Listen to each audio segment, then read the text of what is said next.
자, 오늘 말씀은 이제 재물과 피에 대한 우리 규례입니다. 그래서 짐승을 어디서 잡을 것인가, 그리고 그 짐승의 피를 어떻게 처리해야 되느냐, 이제 오늘 말씀을 하고 있습니다. 자, 영적인 의미가 아주 큰 말씀입니다. 자, 그런데 오늘 이 말씀을요, 문자 그대로만 해석하면, 문자대로만 해석하면요, 그 뜻이 제대로 이해가 되지 않아요. 그래서 여러분 이 말씀을 이 신구약 성경 이 전체를 통해서 오늘 말씀을 살펴봐야지 하나님께서 왜 오늘 이 말씀을 하셨는지를 우리가 제대로 이해할 수 있게 됩니다. 자, 우리는 지난 시간에 이 대속죄일 16장에서 대속죄일에 대해서 우리가 함께 살펴봤습니다. 자, 유대력으로 7월 10일이 이 대속죄일입니다. 이 대속죄일은 뭐 하는 절기냐면 이스라엘 백성 전체의 죄를 없이 하는, 이스라엘 전체의 죄를 속하는 절기가 대속죄일입니다. 자, 죄를 속한다라는 것은 무엇이냐면, 자, 이스라엘 백성들이 죄를 지었는데 그 죄 지은 이스라엘 백성 대신에 무죄한 짐승이 대신 죽어서 피를 흘립니다. 그 짐승의 피를 통해서 이스라엘 백성들이 생명의 하나님께로 돌아가는 것, 이것이 바로 죄를 속하는 것입니다. 죄란 무엇이냐면요, 죄는 생명의 하나님을 떠나는 것입니다. 그러니까 생명의 근원을 떠나는 것이 바로 죄입니다. 그 죄의 결과 자연스럽게 인생 가운데는 죽음이 찾아오게 됩니다.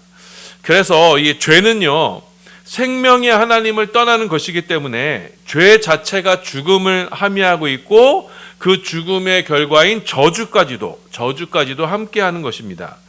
자, 그래서 죄와 저주와 죽음은 다 같은 말입니다. 그런데 이 죄와 저주와 죽음 가운데서 우리가 건짐을 받는다는 것은 무엇이냐면, 자, 죄로 인해서 하나님을 떠난 인생이, 그래서 하나님과 단절된 인생이 이제는 그 관계가 회복이 되는 겁니다. 다시 그 단절된 관계를 생명으로 연결해 주는 것. 자, 그래서 생명이 하나님께로 나아갈 수 있게 해주는 것, 이것이 바로 대속인 것입니다. 자, 그래서 이 대속죄일에는요, 이제 어떤 일을 하냐면 염소 2마리를 이제 고릅니다. 그래서 이제 한 마리는 회막문 앞에서 잡아요. 그리고 그 피를 가져다가 이스라엘 쪽과 하나님 쪽에 이렇게 뿌립니다. 자, 그 피 뿌림을 통해서 그 피로 말미암아 이스라엘과 하나님이 이렇게 연결되는 모습을 그리고 있어요. 그 피로 말미암아 하나님과의 인간관계가 회복이 되는 겁니다. 자, 그리고 또 한 마리의 염소는요, 아사셀을 위한 염소예요. 자, 그래서 이스라엘 백성들의 모든 죄를 이 아사셀 염소 위에 안수를 하고 그 다음에 그 아사셀 염소를 광야로 쫓아내는 겁니다. 이 십자가를 지신 예수님을 상징합니다. 자, 그리고 이 대속죄일에는요, 온 이스라엘 백성들이요, 이날 하루 금식을 하게 됩니다. 자, 레위기 16장 31절입니다. 네, 봉독합니다. 시작. 이는 너희에게 안식일 중에 안식일인즉 너희는 스스로 괴롭게 할지니 영원히 지킬 규례라. 자, 율법에는요, 금식하라는 말이 나오지 않는데 딱 한 날, 이 바로 이 대속죄일에는 너희가 금식하라라고 말씀했어요.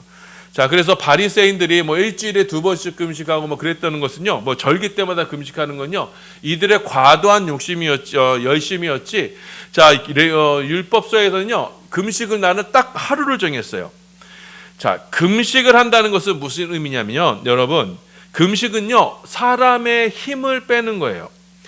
자, 하나님께서 이스라엘 백성들을 그 짐승의 피로 구속죄하시고 또 자신의 품으로 다시 이끄실 때, 이때 사람이 할 수 있는 일, 사람의 힘으로 할 수 있는 일은 아무것도 없다. 사람 층에서 어떠한 힘과 노력을 가지고 그 일을 할 수 없다라는 것을 보여주는 것, 상징적으로 보여주는 것이 바로, 자, 금식을 하라는 것이었습니다. 자, 그래서 금식을 함으로써, 음식을 먹지 않음으로써 나의 힘으로는 이 일이 되지 않는다라는 걸 깨닫게 하시려는 거예요. 자, 그래서 이 대속죄일에 죄인이, 자, 하나님께서 죄인을 대속하시는 일에 사람이 할 수 있는 것은요, 아무것도 없어요. 모두가 전적으로 하나님께서 하시는 겁니다. 이것이 바로 금식의 고백이 되는 거예요. 자, 그래서 이 약속을 따라서 하나님께서는 독생자 예수님을 이 땅에 보내주셨고, 예수님께서 우리를 위해서 대신 십자가의 피를 흘려주셨고, 그 십자가의 보혈로 말미암아 성령을 우리 가운데 보내주셔서 우리를 구원하시는 것, 이 모든 것은 다 하나님이 하시는 거예요. 자, 이렇게 율법은요, 짐승의 피를 통해서 이스라엘 백성들의 죄를 속한다라고 이렇게 기록하고 있는 것입니다. 자, 그런데 이 짐승의 피는 완전해요, 불완전해요? 불완전합니다. 짐승의 피를 가지고 사람을 구원한다는 것은 사실 어불성설이에요.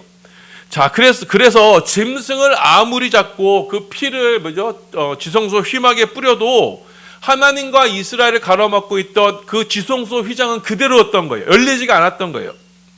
자, 이것은 우리 가운데 무엇을 말씀하시냐면, 율법과 이 짐승의 제사로는 우리 안에 있는 죄의 문제가 온전히 해결되지 못한다라는 것을 기록하는 겁니다.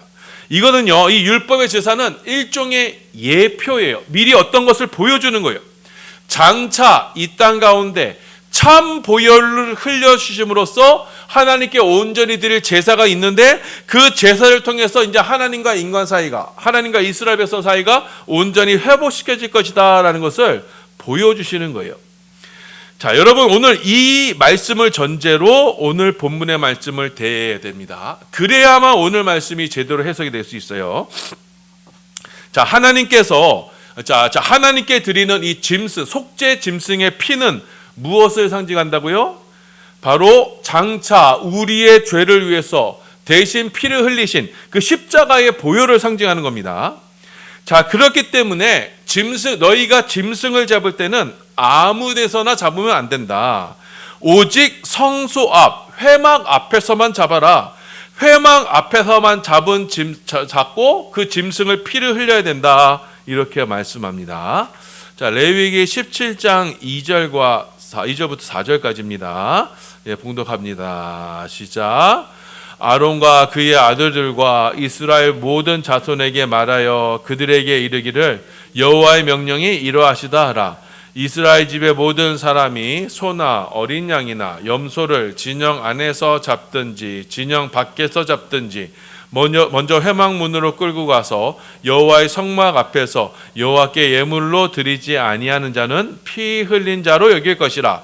그가 피를 흘렸은즉 자기 백성 중에서 끊어지리라. 자, 이 말씀해 보시면, 자, 이스라엘 백성들은 기본적으로 목축을 하는 백성들이죠. 자, 이들이 이제 고기를 먹기 위해서 짐승을 잡을 때 아무 데서나 잡을 수 있는 게 아닙니다. 짐승을 잡을 때 피가 나잖아요. 그 짐승의 피는요, 어디서만 흘릴 수 있느냐? 3절 보시면요, 4절 보시면, 오직 하나님이 계신 여호와의 성막 앞에서만 흘릴 수가 있는 거예요.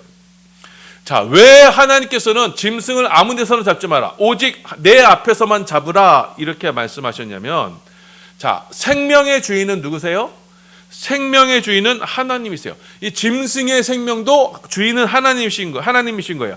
모든 생명이 다 하나님께 속해 있기 때문에 짐승을 잡기 전에 먼저 그 생명을 하나님께 드려야 되는 거예요. 하나님께 온전히 바쳐야 되는 거예요.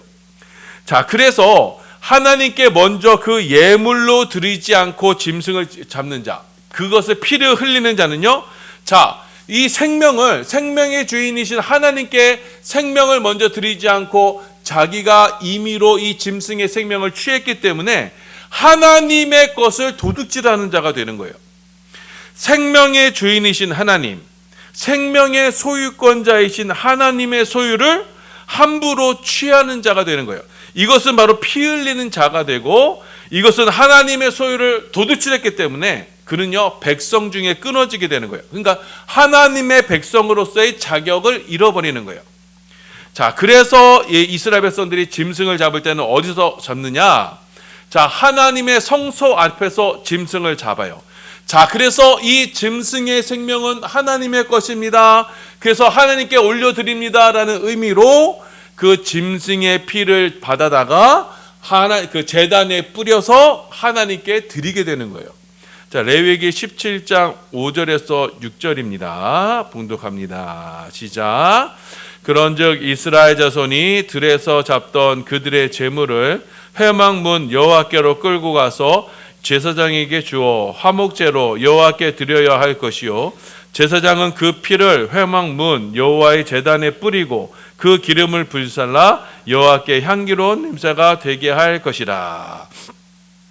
자, 그래서 짐승을 잡더라도 먼저는 하나님께 데리고 가서 이 짐승의 생명은 하나님의 것입니다 라고 고백함으로써 그 짐승의 피를 제단에 뿌려서 하나님께 먼저 올려드리고 그 후에 이제 짐승의 고기를 나누어 먹을 수 있었던 겁니다.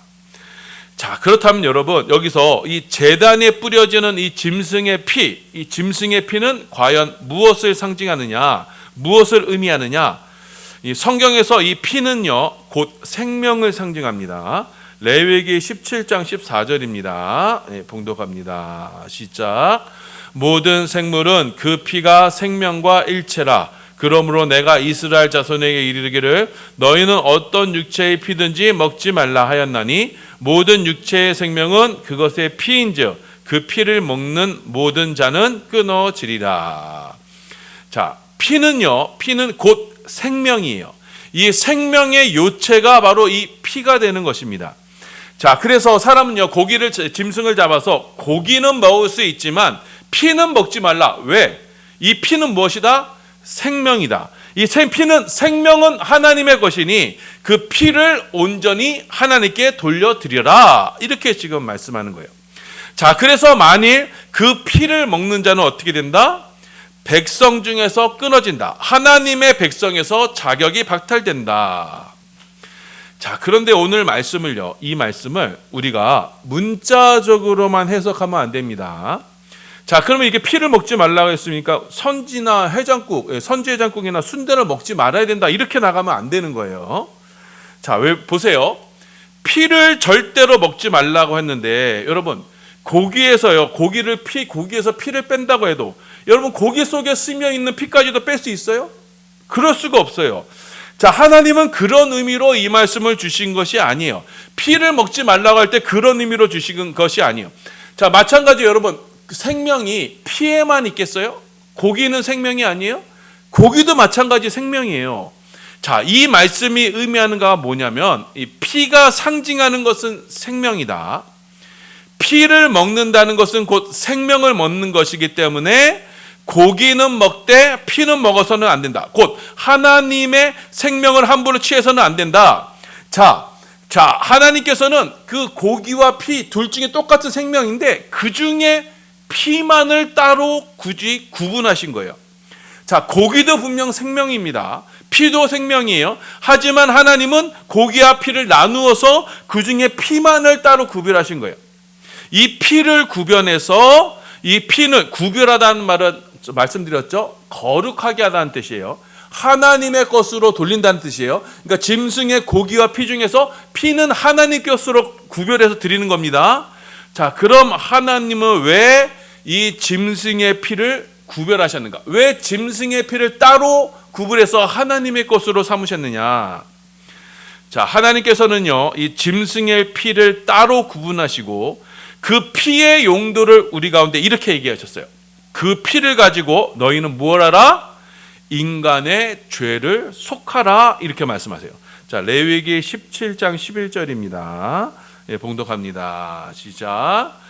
육체의 생명은 피에 있음이라. 내가 이 피를 너희에게 주어 제단에 뿌려 너희의 생명을 위하여 속죄하게 하였나니 생명이 피에 있으므로 피가 죄를 속하느니라. 보세요. 육체의 생명은 피에 있음이라. 내가 이 피를 너희에게 주어, 이제 하나님의 것으로 돌리는 이 피를 너희에게 주려 너희에게 그 용도로 쓰게 하겠다. 무슨 용도냐? 제단에 뿌려서 너희의 생명을 위해서 속죄하기 위해서, 너희의 죄를 속하기 위해서 이 생명의 피를 너희에게 줄 것이다. 이렇게 말씀하는 거예요. 자, 하나님께서는 이 짐승 중에서 그 피를 따로 구별하시고 이 피는 내 것이다. 왜? 이 피가 생명을 상징한다. 그 피를 이스라엘 백성들에게 주게 하신 것은 그 피를 가지고 무엇을 하게 하라? 무엇을 하라? 그 피를 가지고 너희의 죄를 속죄해라. 자, 서두에 언급했던 것처럼 여러분, 죄는요 생명의 하나님을 떠나는 거예요. 그것은 곧 죽음입니다. 자, 근데 속죄는 무엇이냐? 생명의 하나님에 떠난 그 죄에서 건짐을 받아 다시 하나님께로 돌아가는 거예요. 자, 이 죄와 저주와 죽음 상태에서 하나님께서는 우리 가운데 피를 주셔서, 생명의 피를 주셔서 그 생명으로 다시금 생명의 하나님께로 나아갈 수 있는 길을 열어주신 거예요. 이것이 바로 제사 제도의 의미가 되는 겁니다. 그래서 하나님께서는 이 짐승의 피를 구별하신 거예요. 제사를 통해서, 자, 우리가 죄와 사망 가운데 있고 저주 가운데 있고 이렇게 생명의 하나님과 구별되어 있음을, 분리되어 있음을 우리가 인식함으로써 이제는 무죄한 짐승의 피로 이제는 내가 생명의 하나님께로 다시 나아간다라는 것을 우리가 이 제사제를 통해서 깨닫게 하시는 거예요. 자, 그래서 제사에서 드리는 이 짐승의 피는 우리가 하나님께로 나아갈 수 있는 생명줄이 되는 거예요. 여러분, 동아줄이 나오는 썩은 동아줄과 생명줄이 있는 것처럼 여러분, 이 제사제도의 이 피를 통해서 우리는 하나님께로 나아갈 수 있는 이 생명줄을 부여잡는 거예요. 자, 그래서 하나님께서는 그 짐승의 피를 구별하신 거예요. 그 피를 통해서 내가 너희에게 생명을 줄 것이다. 자, 그래서 이 짐승의 피를 먹지 말라고 하신 것은, 자, 짐승의 피에 어떤 특별한 의미가 있는 게 아니에요. 짐승의 피를 통해서 그 생명으로 나아가게 하시기 위해서 짐승의 피를 구별하신 거예요. 그 짐승의 피를 통해서 우리를 대속하실, 우리를 구원하실 진짜 생명이 있음을 우리 가운데 말씀하신 겁니다. 그래서 이 짐승의 제사는요, 짐승을 잡아서 죽이는 이 짐승의 제사는 일종의 모형과 그림자였던 거예요. 율법 제사 후에, 자, 하나님께서는 독생자 예수님을 이 땅에 보내주시고, 자, 예수님께서 저와 여러분에게서 십자가에서 피를 흘려주심으로써 그 십자가의 피에 흘리신 그 대속의 피로 말미암아 우리가 구원을 받는다는 것을 우리 가운데 보여주시고자 하셨던 거예요. 자, 그래서 예수님께서 십자가에서 죽으시자 어떤 일이 생겼어요? 하나님과 인간 사이를 가로막고 있던 그 지성소 휘장이 위로부터 아래로 쭉 찢어졌던 겁니다. 짐승의 피로는 열리지 않았던 그 생명의 길, 구원의 길이, 하나님께 나아갈 수 있는 길이 예수님께서 십자가에서 피를 흘려주시자 드디어 그 길이 열리게 됐던 거예요. 자, 마가복음 15장 37절 35절입니다. 48절입니다.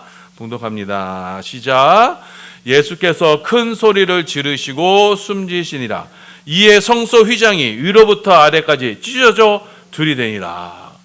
그 십자가의 보혈이, 자, 전에는 대제사장이 지성소에 들어가서 염소의 피를 가지고 지성소 휘장에 7번 뿌리고 하나님께 7번 뿌리고 그렇게 매년 뿌려도 열리지 않던 그 지성소 휘장이요, 예수님께서 십자가의 희생으로 자신을 드리고 그 십자가에서 피를 흘리시자 그 지성소 휘장이 열림으로써 이제는 하나님께 나아갈 수 있는 길이 열리게 된 거예요.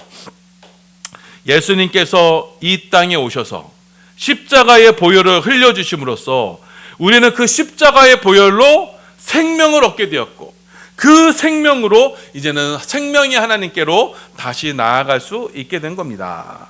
자, 로마서 5장 9절입니다. 예, 봉독합니다. 시작. 그러면 이제 우리가 그의 피로 말미암아 의롭다 하심을 받았으니 더욱 그로 말미암아 진노하심에서 구원을 받을 것이니. 아멘. 자, 그래서 하나님께서요, 이 제사 제도를 통해서 이 짐승의 피를 거룩히 구별하신 것은, 그래서 그 피를 먹지 말고 하나님께 돌리라 하신 것은, 그 피는요, 장차 우리 가운데 대속의 제물로 이 땅에서 흘리신 예수님의 십자가의 보혈을 상징하는 것이기 때문에 그 피를 임의로 취하지 말라라고 하신 거예요. 그 피는 생명을 상징하는 거예요. 짐승이 흘리는 피의 제사로는 생명을 얻을 수 없다라고 말씀하시는 거예요. 자, 그래서 참 생명이 되시는 예수님이 흘리신 이 십자가의 피만이, 십자가의 피로만 우리가 살 수 있다라고 말씀하시는 거예요. 자, 그래서 예수님께서는요, 이 십자가에 달려 죽으시기 전에 성만찬을 제정하셨죠. 그리고 제자들에게 포도주를 돌리시면서 이것을 받아 마셔라. 이것은 너희를 위하여 흘리는 나의 피, 십자가의 보혈이다 라고 말씀하시는 거예요. 자, 마태복음 26장 27절 28절입니다. 시작. 이 잔을 가지사 감사하기도 하시고 그들에게 주시며 이르시되 너희가 이것을 다 마시라. 이것은 곧 죄사함을 얻게 하려고 많은 사람을 위하여 흘리는 바 나의 피 곧 언약의 피니라. 자, 그래서 우리가 마실 수 있는 피는요, 짐승의 피가 아니라 바로 십자가에서 우리를 위하여 흘리신 생명, 곧 십자가의 보혈이 되는 거예요. 짐승의 피로는 우리가 하나님께 나아갈 수 없기 때문에 오직 십자가의 보혈로 우리가 하나님께 나아갈 수 있음을 우리 가운데 보여주시는 거예요. 십자가 보혈이 우리의 참 생명이 됨을 예수님은 이 성만찬을 통해서 우리 가운데 말씀하시는 거예요. 자, 그래서 이 성만찬을 통해서 우리 가운데 이 진짜 생명, 이 예수 그리스도의 보혈을 마시게 하심으로써 우리 안에 이제 참된 생명을 얻을 수 있게 되는 거예요. 자, 그래서 십자가는 우리에게 예수님께서 자신의 생명을 버려서 우리 가운데 생명을 나누어 주시는 그 참된 대속, 참된 제사가 되는 것입니다. 자, 그래서 우리는 예수님께서 십자가에 흘리신 보혈로 이제는 참 생명을 얻어서 이제 구원에 이르게 되는 거예요. 생명의 하나님의 생명이 그 독생자 예수를 통해서 우리 가운데 전달되는 거예요.